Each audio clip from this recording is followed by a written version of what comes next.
P R Sunil ഡൽഹിയിൽ നിന്നാണ് ചർച്ചയിൽ പങ്കെടുക്കുന്നത്. സുനിൽ, ഇപ്പോൾ ഡൽഹിയിലാണല്ലോ ചർച്ച നടന്നുകൊണ്ടിരിക്കുന്നത്. കേന്ദ്ര കമ്മിറ്റി യോഗത്തിന്റെ 2ാം ദിവസമാണ് ഇന്ന്. നേതാക്കൾ ഒരുമിച്ച് പ്രതികരിക്കണമെന്ന പ്രതികരണം നമ്മളിപ്പോൾ എം.എ. ബേബിയിൽ നിന്ന് കേട്ടിരിക്കുന്നു. പക്ഷെ അത് മാത്രമല്ലല്ലോ, എന്താണ് അകത്ത് നടക്കുന്ന ചർച്ചകൾ? ഒരു മാറ്റത്തിനുള്ള സാധ്യത എത്രത്തോളം കാണും?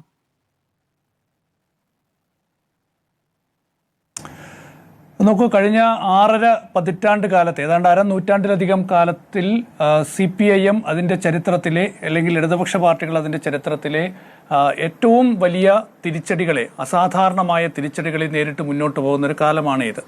അപ്പോൾ ഈ കാലത്ത് ഇപ്പോൾ നോക്കിയാൽ രാജ്യത്തെവിടെയും അധികാരത്തിലില്ലാത്ത പാർട്ടിയാണ്. അതിപ്പോൾ CPM general secretary M.A. Baby തന്നെ പറഞ്ഞതുപോലെ രാജ്യത്തെവിടെയും അധികാരത്തിലില്ലാത്ത പാർട്ടിയായി ഇടതുപക്ഷം മാറിയിരിക്കുന്നു. അപ്പോൾ ഇവിടെ അടിയന്തരമായ ചില തിരുത്തലുകൾ പാർട്ടിക്ക് അനിവാര്യമാണ്. കഴിഞ്ഞ നിയമസഭാ തെരഞ്ഞെടുപ്പിലെ സാഹചര്യം നമുക്കറിയാം. വലിയ ആത്മവിശ്വാസത്തിലായിരുന്നു CPM-ഉം ഇടതുപക്ഷവും കേരളത്തിൽ മുന്നോട്ട് പോയത്. കേരളത്തിൽ ഏത് വിധേനയും വിജയിക്കും എന്നതായിരുന്നു CPM-ന്റെ കണക്കുകൂട്ടൽ. പ്രധാനപ്പെട്ട എല്ലാ നേതാക്കളും അങ്ങനെ തന്നെയാണ് വിലയിരുത്തിയത്.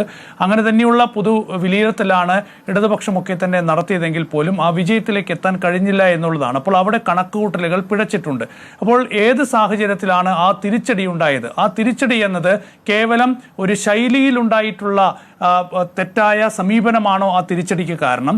അതോ ഒരു വ്യക്തിയിലേക്ക് മാത്രം എല്ലാ ശ്രദ്ധയും കേന്ദ്രീകരിച്ചതാണോ തിരിച്ചടിക്ക് കാരണം? അതല്ല പാർട്ടിയുടെ ആശയപരമായ വ്യതിയാനമാണോ തിരിച്ചടിക്ക് കാരണം എന്ന കാര്യത്തിൽ ഗൗരവമായ പരിശോധനയാണ് കേന്ദ്ര കമ്മിറ്റി നടത്തുന്നത്. എനിക്ക് തോന്നുന്നത് ഒരു ശൈലിയോ അതല്ല എങ്കിൽ ഒരു വ്യക്തിയിലേക്ക് കേന്ദ്രീകരിച്ച സാഹചര്യം വളരെ പ്രധാനപ്പെട്ട വിഷയമാണ്. പക്ഷെ ഒരു ശൈലി, അതല്ലെങ്കിൽ പെരുമാറ്റം, അതിനപ്പുറത്ത് CPM-നെ സംബന്ധിച്ചിടത്തോളം അതിൻ്റെ രാഷ്ട്രീയപരമായ നയപരമായ കാര്യങ്ങളിൽ CPM സ്വീകരിച്ചിട്ടുള്ള നിലപാടുകളിൽ വലിയ വീഴ്ച പറ്റിയിട്ടുണ്ട്. അതാണ് ഈ തെരഞ്ഞെടുപ്പിൽ വലിയ പ്രഹരമുണ്ടായി എന്നുള്ളതാണ്. ആ നിലയിൽ തന്നെയാണ് വലിയ വിമർശനം പാർട്ടിയിൽ ഉണ്ടാകുന്നത്. അപ്പോൾ ആ രീതിയിൽ എന്തൊക്കെ മാറ്റങ്ങൾ ഉണ്ടാകുന്നു എന്നതാണ് CPM-നെ സംബന്ധിച്ച് വളരെ പ്രധാനപ്പെട്ട കാര്യം. ഇപ്പോൾ കേന്ദ്ര കമ്മിറ്റി യോഗത്തിൽ നമുക്കറിയാലോ, ആദ്യം ഈ തെരഞ്ഞെടുപ്പ് പരാജയവുമായി ബന്ധപ്പെട്ടുള്ള വിശാലമായ വിശകലനമാണ് നടക്കുന്നത്. അതിനുശേഷം തെറ്റുതിരുത്തൽ നടപടിയാണ്. പക്ഷേ കേരളത്തിൽ ഒരു നേതൃമാറ്റമോ അതല്ലെങ്കിൽ അങ്ങനെയുള്ള വലിയ തീരുമാനങ്ങളോ ഒന്നും തന്നെ കേന്ദ്ര കമ്മിറ്റിയിൽ ഉണ്ടാകാൻ പോകുന്നില്ല. അതിനായി ഒരു വിശാല സംസ്ഥാന ഘടകം യോഗം ചേരാൻ പോകുന്നു. ആ യോഗത്തിലായിരിക്കും എങ്ങനെയൊക്കെ ആയിരിക്കണം ഇത് സംബന്ധിച്ച് ഒരു തീരുമാനം എടുക്കേണ്ടത്. നേതൃമാറ്റം വേണോ? അങ്ങനെ ഒരു പതിവ് CPM-ൽ ഇല്ല എങ്കിൽ പോലും അതടക്കമുള്ള കാര്യങ്ങൾ ഒരുപക്ഷെ വിശാലമായി ചർച്ച ചെയ്യാൻ പോകുന്നത് ആ യോഗത്തിലായിരിക്കും.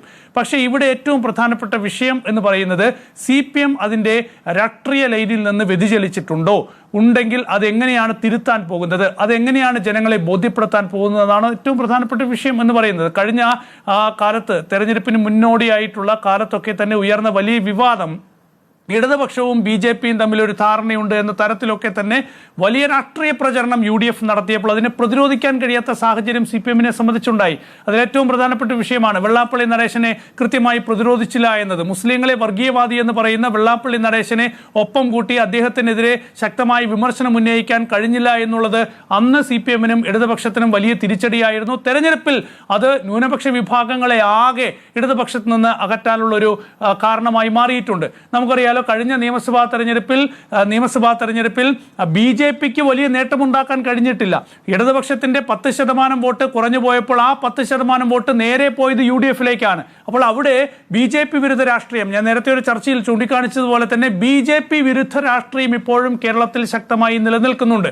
അപ്പോൾ ആ BJP വിരുദ്ധ രാഷ്ട്രീയം ഉയർത്തിപ്പിടിച്ചുകൊണ്ട്, സംഘപരിവാർ വിരുദ്ധ രാഷ്ട്രീയം ഉയർത്തിപ്പിടിച്ചുകൊണ്ട് കേരളത്തിൽ എങ്ങനെയായിരിക്കും വരും ദിവസങ്ങളിൽ ഇടതുപക്ഷം മുന്നോട്ട് പോവുക എന്നത് വളരെ പ്രധാനപ്പെട്ട സാഹചര്യമാണ്.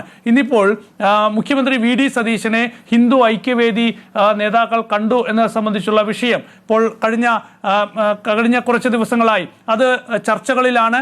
അപ്പോൾ അതിൻ്റെ ഹിന്ദു ഐക്യവേദിയുടെ നേതാവായ RV ബാബുവിൻ്റെ ഫേസ്ബുക്ക് പോസ്റ്റ് വരുന്നു. അപ്പോൾ ഈ വിഷയത്തിലൊക്കെ തന്നെ ഇപ്പോൾ ശക്തമായി ഇടതുപക്ഷ നേതാക്കൾ പ്രതികരിച്ചു തുടങ്ങിയിട്ടുണ്ട്. അപ്പോൾ ഇതടക്കമുള്ള കാര്യങ്ങളിൽ എങ്ങനെയായിരിക്കും വരും ദിവസങ്ങളിൽ CPM സമരങ്ങൾ ഏറ്റെടുക്കാൻ പോകുന്നത്, പ്രതിരോധം ഏറ്റെടുക്കാൻ പോകുന്നത് വളരെ പ്രധാനപ്പെട്ട കാര്യം തന്നെയാണ്. അപ്പോഴും ഇവിടെ പലരും ചൂണ്ടിക്കാണിക്കുന്നത് പോലെ കഴിഞ്ഞ ദിവസങ്ങളിലൊക്കെ തന്നെ ചർച്ചകളിൽ ഉയർന്നു വന്നതുപോലെ തന്നെ ഈ പരാജയത്തിന്റെ ഉത്തരവാദിത്വം ആർക്കാണ്? അപ്പോൾ അത് കൂടി CPM നിശ്ചയിക്കേണ്ടതുണ്ട്. അപ്പോൾ അത് സംബന്ധിച്ചുള്ള ഒരു വിശകലനവും ഒരുപക്ഷെ കേന്ദ്ര കമ്മിറ്റി നടത്തും എന്ന് ഞാൻ പ്രതീക്ഷിക്കുന്നു. രണ്ടാമത്തെ വിഷയമാണ് CPI ഉയർത്തുന്ന പ്രതിഷേധം എന്ന് പറയുന്നത്. അത് ഞാൻ വളരെ നിസ്സാരമായി കാണുന്നില്ല.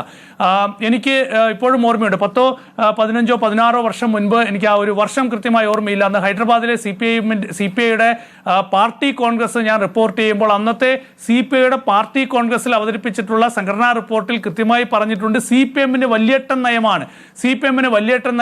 CPM ആണ് എല്ലാ കാര്യങ്ങളും ഏകപക്ഷീയമായി തീരുമാനിക്കുന്നത്. CPIയെ അതിൻ്റെ ഇടതുപക്ഷ പാർട്ടിയാണ് എന്ന നിലയിൽ പരിഗണിക്കുന്ന ഒരു സമീപനം പല കാലത്തും CPM സ്വീകരിച്ചിട്ടില്ല എന്ന് അന്നു മുതൽ തന്നെ CPIക്കുള്ളൊരു വിമർശനമാണ്. ഇത് പുതിയ വിമർശനമല്ല.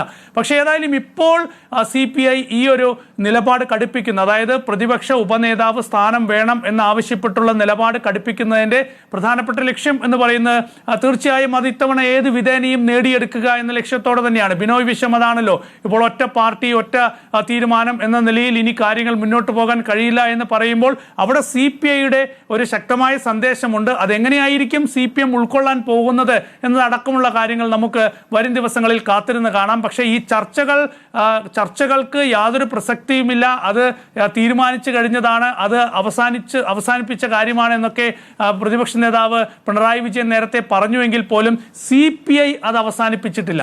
അപ്പോൾ ഇന്ന് MA ബേബി, CPMന്റെ ജനറൽ സെക്രട്ടറി MA ബേബി ഈ quarter final world cup football ഈ CPMന്റെ കേന്ദ്ര കമ്മിറ്റി യോഗം നടക്കുന്ന ഹാളിലെ വലിയ സ്ക്രീനിൽ CPM general secretary MA baby ഉൾപ്പെടെയുള്ളവർ, അതിൽ അരുൺകുമാറൊക്കെ ഇരിക്കുന്നുണ്ടായിരുന്നു. അപ്പോൾ അവരൊക്കെ ഇരുന്നുകൊണ്ട് ഈ വേൾഡ് കപ്പ് ഫുട്ബോൾ കണ്ട് അപ്പോൾ അർജന്റീനയുടെ വിജയം, ക്വാർട്ടർ ഫൈനലിലെ വിജയം ചൂണ്ടിക്കാണിച്ചുകൊണ്ട് കുറേ നേരം അദ്ദേഹം മാധ്യമങ്ങളോട് സംസാരിക്കുന്നുണ്ട്. അപ്പോൾ MA ബേബി പറഞ്ഞൊരു കാര്യമുണ്ട്, ഈ ഇത്തവണ മെസ്സിക്ക് തിളങ്ങാൻ കഴിഞ്ഞിട്ടില്ല, പക്ഷേ അർജന്റീനയ്ക്ക് വിജയിക്കാൻ കഴിഞ്ഞു. അത് വലിയ കാര്യം തന്നെയാണ്. ഈ ഫുട്ബോൾ കോർട്ടിൽ എന്ന പോലെ വ്യക്തിജീവിതത്തിലും പൊതുജീവിതത്തിലും രാഷ്ട്രീയത്തിലുമൊക്കെ തന്നെ സ്വീകരിക്കേണ്ട ചില കാര്യങ്ങളുണ്ട്. എല്ലാവരെയും ഒരുമിച്ച് കൂട്ടുത്തരവാദിത്വത്തോടെ മുന്നോട്ട് പോകാൻ കഴിയുക എന്ന് പറയുന്നത് രാഷ്ട്രീയത്തിലായാലും വ്യക്തിജീവിതത്തിലായാലും അത് ഫുട്ബോൾ കോർട്ടിലായാലും വളരെ പ്രധാനപ്പെട്ട കാര്യമാണ്.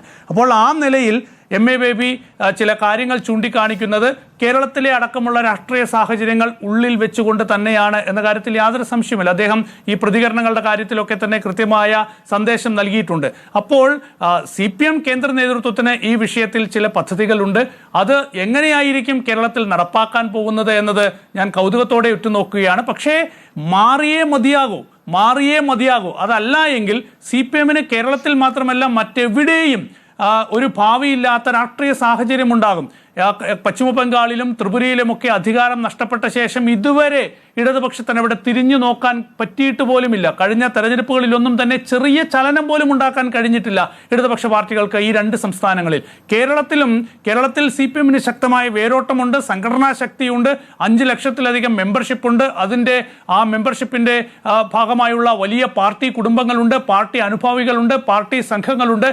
ഇതൊക്കെയുള്ളപ്പോഴും രാഷ്ട്രീയമായി CPM എങ്ങനെ കേരളത്തിൽ ഇനി മേൽക്കൈ നേടാൻ പോകുന്നു, തിരിച്ചു വരാൻ പോകുന്നു, എന്തിന് CPMനെ ഇടതുപക്ഷത്തിന് കേരളത്തിലെ ജനങ്ങൾ ഇനി വോട്ട് ചെയ്യണം എന്നതടക്കമുള്ള ചോദ്യങ്ങൾ അവശേഷിക്കുന്നുണ്ട്. അപ്പോൾ ഇതിനൊക്കെ മറുപടി പറയേണ്ടി വരും.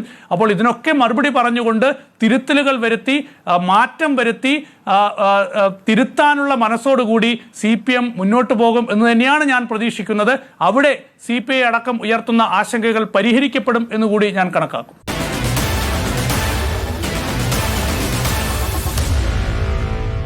Meet the editors.